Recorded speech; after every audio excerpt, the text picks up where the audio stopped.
I think it's helpful for people to meet Julian's other half and to see that we're real people. He's been dehumanized for years and years, and lots of lies have been told about him, so I hope I can help change the perception that we're real people and he's a real person who is suffering.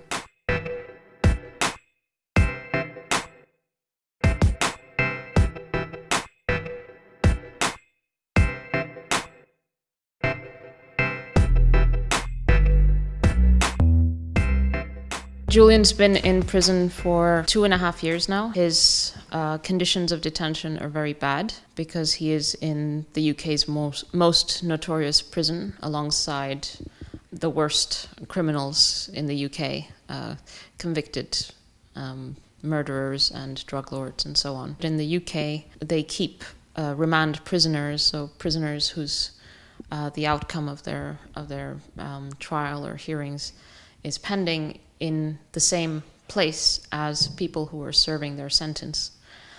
So Julian's treatment is no different than a murderer who is serving a 35-year long sentence. He's had very severe episodes inside the prison.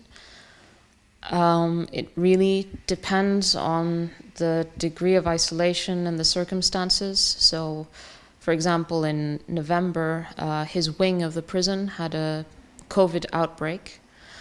So there was increased, even more isolation. And also one of the prisoners with whom he had a good relationship, a Brazilian man who was waiting to be deported to Brazil, committed suicide. So one of the closest people to him there killed himself. He hasn't received any visits since October. The last time I saw him was October, other than in the courtroom. The last time I saw him was when we tried to get bail on the 6th of January. And other than that, it's been phone calls. He hasn't seen his children, who are 2 and 4, for 7 months. There's an opportunity for the Biden administration to drop the case anytime. The US administration is talking a lot about press freedom, and it wants to project itself internationally as a defender of press freedom, but everyone laughs in its face and uses Julian's case as an example of Western hypocrisy and how the US really doesn't walk the walk. This is one of the interesting conversations I've had with some of the people I've been meeting with. Once they realize that Julian's being prosecuted for publishing activities, for journalism, and not for whistleblowing, then they really understand the implications. I think this is a bit of a conceptual problem, because the legal implications of prosecuting a person for the journalism are completely different to those of going after the whistleblower. It's a different set of considerations.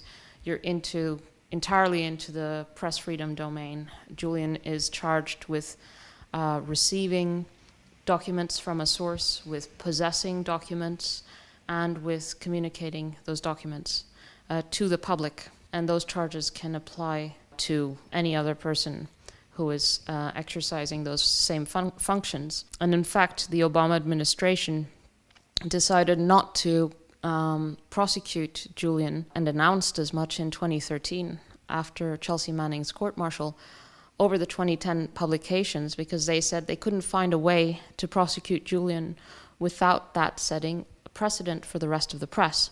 Now, under the Trump administration, there was a decision to prosecute Julian, not in spite of the consequences it might have for the press, but precisely because it would set a precedent that would allow the administration to go after the press. So, of course, it's very disappointing that Biden has not yet decided to drop the case. If it really does value press freedom and wants to protect the First Amendment, it is the obvious thing it should do. The New York Times and the Washington Post have said as much at an editorial level, and they have called Julian's prosecution the single greatest threat against the First Amendment and press freedom in the United States. But it's also a major threat against press freedom in Europe, because Julian was publishing from here. He's not an American citizen. The US is applying its laws extraterritorially into the European space, and this puts everyone at risk outside of the US borders as well.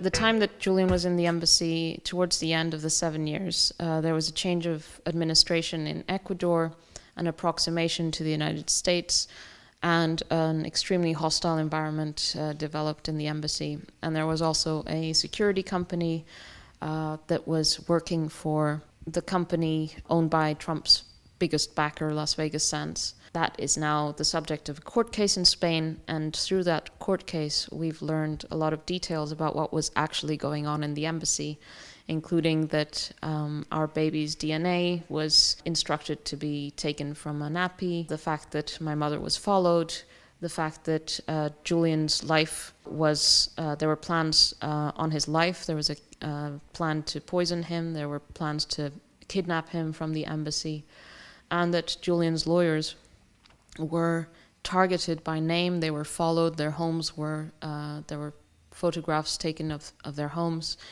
and whistleblowers have stepped forward to cooperate with the investigation and to supply documents showing this.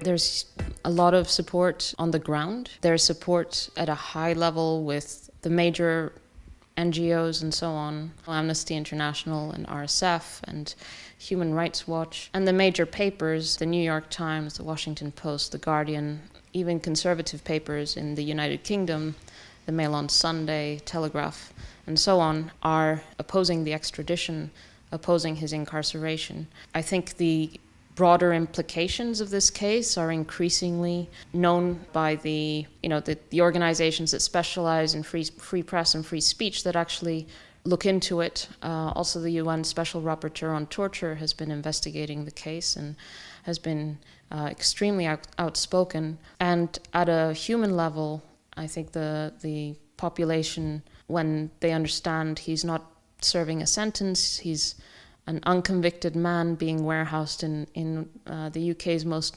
notorious prison under conditions that are completely inhumane. They see, you don't have to understand the complexities of the case to see just how incredibly unjust and unfair and unsustainable it is. The only thing he did was inform the public about crimes committed by states and defend their right to know.